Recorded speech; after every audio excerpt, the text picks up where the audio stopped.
Seatbelt sign has been switched off. Ketika kita menaiki sebuah pesawat terbang, lalu kita berpikir, bagaimana benda sebesar itu bisa terbang? Siapa orang yang membuatnya? Dan untuk apa benda itu dibuat? Cabin for economy class.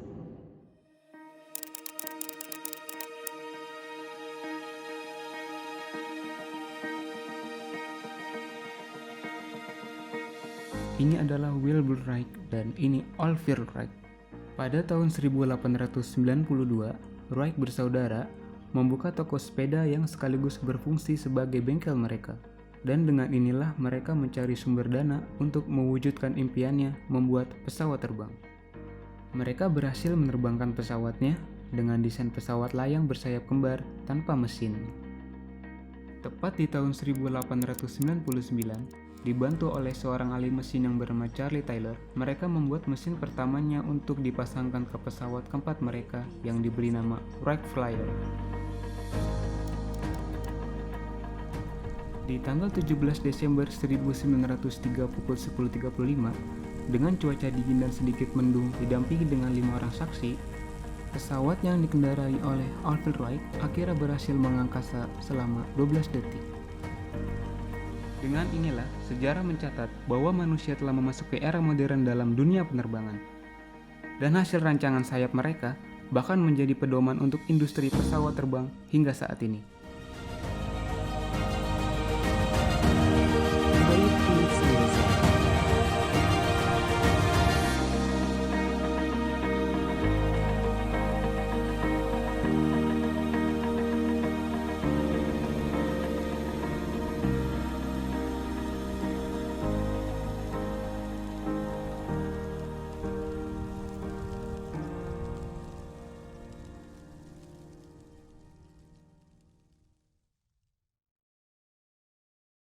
Sekarang kita maju 25 tahun lebih cepat ke sebuah negara di benua Asia yang bernama Indonesia, atau pada era ini lebih dikenal dengan nama Hindia Belanda.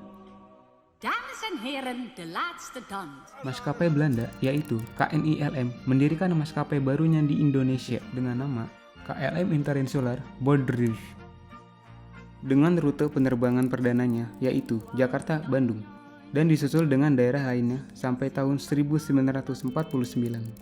Sesuai perjanjian konferensi meja bundar, Belanda wajib menyerahkan seluruh harta kekayaan dan termasuk perusahaan-perusahaannya. Salah satunya ialah KLM yang berubah menjadi Garuda Indonesian Airways.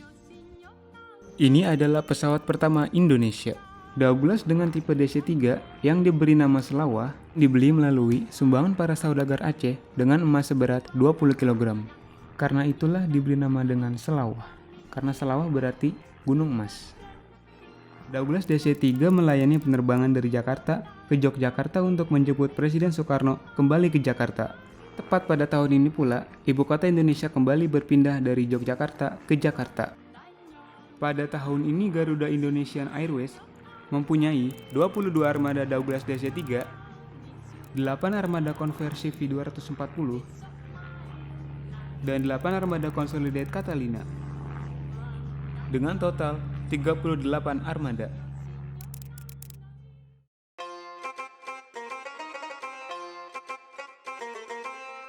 Garuda Indonesian Airways pada tahun 1956 membuka penerbangan perdananya ke Mekah untuk membawa 40 jamaah haji asal Indonesia, yang mana pada sebelumnya jamaah haji Indonesia melakukan perjalanannya hanya melalui jalur laut saja, yang memakan waktu sampai 3 bulan lamanya.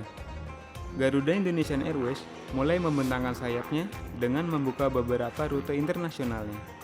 Untuk penerbangan Asia, Garuda Indonesian Airways melayani rute penerbangan menuju Kamboja, Hong Kong, dan Cina.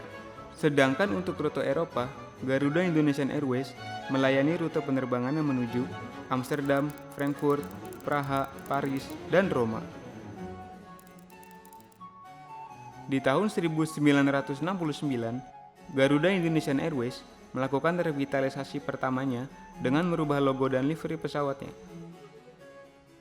Garuda Indonesian Airways mendatangkan 24 pesawat Douglas DC-9. Garuda juga membeli pesawat Fokker F-28 dengan total 62 pesawat yang didatangkan. Dengan ini Garuda meraih penghargaan dunia sebagai maskapai yang paling banyak menggunakan pesawat Fokker F-28 di dunia. Di tahun 1976, Garuda mendatangkan 8 armada pesawat McDonnell Douglas MD-10. Garuda akhirnya mendatangkan pesawat terbesar di dunia pada era ini, yaitu Boeing 747-200. Pesawat ini menjadi andalan Garuda untuk melayani rute penerbangan jarak jauhnya, seperti penerbangan haji dan umroh ke Mekah dan penerbangannya ke Eropa. Di tahun 1985, Garuda mendapatkan kesempatan istimewa sebagai maskapai pertama yang memakai Airbus A350-200. Ini adalah pesawat komersil pertama yang hanya menggunakan 2 pilot saja. Di tahun 1985, Bandara Internasional Kemayoran ditutup karena kebutuhan akan bandara yang lebih luas. Digantilah dengan Bandara Internasional Soekarno-Hatta untuk kebutuhan melayani penumpang yang lebih banyak dan efisien.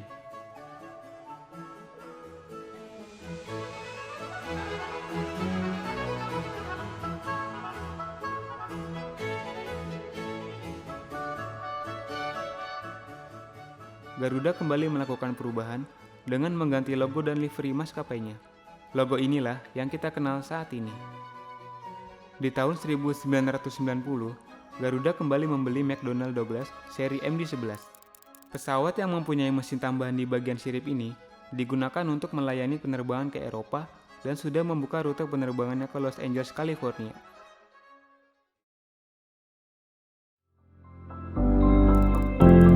Ini merupakan bagian kebanggaan kita semua.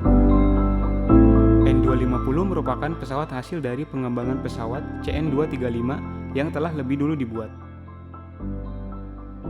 Tepat pada tanggal 10 Agustus 1995, berlokasi di landasan Pacu Hussein Sastra Negara, pesawat dengan nama N250 Gatot Kaca ini berhasil lepas landas dengan sukses dan mengudara selama 55 menit di atas langit Bandung.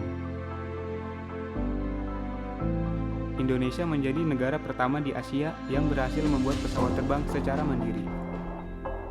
Kita turut bangga terhadap almarhum Profesor Dr. Baharudin Yusuf Habibie. Beliaulah penggagas dan perancang untuk pembuatan pesawat N250 yang membanggakan ini.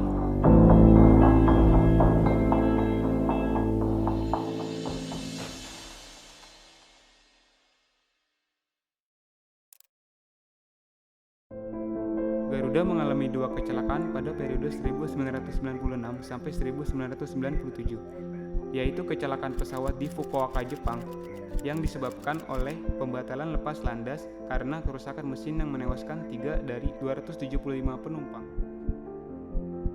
Kecelakaan berikutnya terjadi di Medan tahun 1997 yang disebabkan oleh cuaca buruk.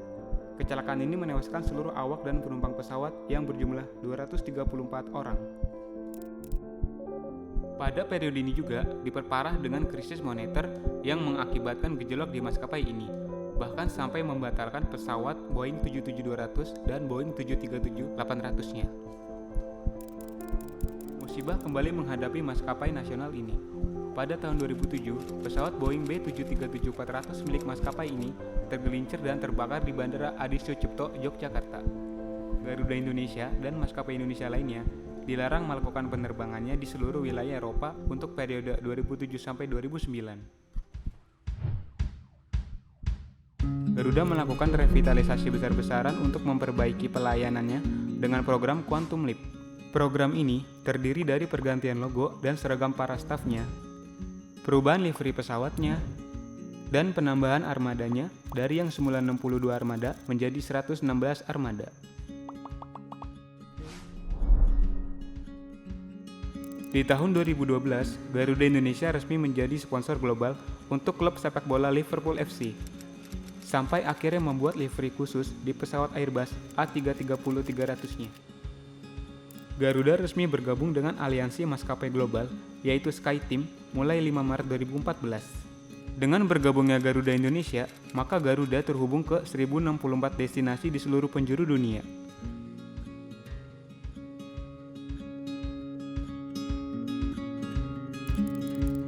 Pada tanggal 27 November 2019, Garuda Indonesia mulai mengoperasikan armada terbarunya, yaitu Airbus A330-900 Neo. Ini merupakan pesawat tercanggih yang dimiliki oleh Garuda Indonesia saat ini, karena kabin yang lebih luas, dan tentunya lebih irit bahan bakar sampai 15% dari generasi sebelumnya. Sampai tahun 2020, Garuda Indonesia melayani 600 lebih penerbangan per hari dengan 91 destinasi domestik dan internasional.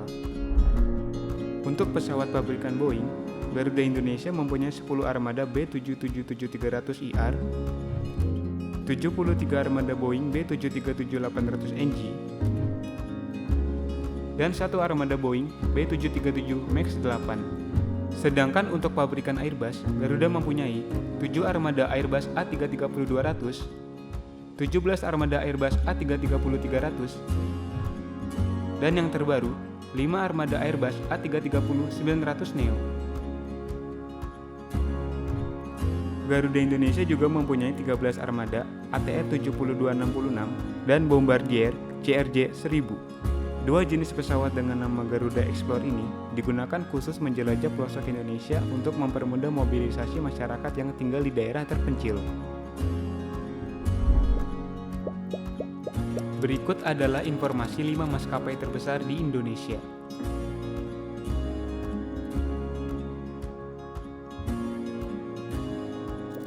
Dengan konsep Garuda Indonesia Experience yang membawa tentang keramahan dan budaya Indonesia yang beragam, membuat Garuda banyak mendapatkan penghargaan tertinggi di tingkat internasional. Terbukti dengan penghargaan sebagai The World Best Economy Class Airline yang diraih pada tahun 2012 dan 5 Star Airline yang diraih pada tahun 2014, serta The World Best Airline Cabin Crew yang diraih secara berturut-turut dari tahun 2014 sampai 2018. Ini memberi arti bahwa konsep Garuda Experience terimplementasikan dengan baik oleh Garuda Indonesia untuk menyampaikan pesan keramatamahan dan budaya Indonesia lewat industri penerbangan kepada dunia.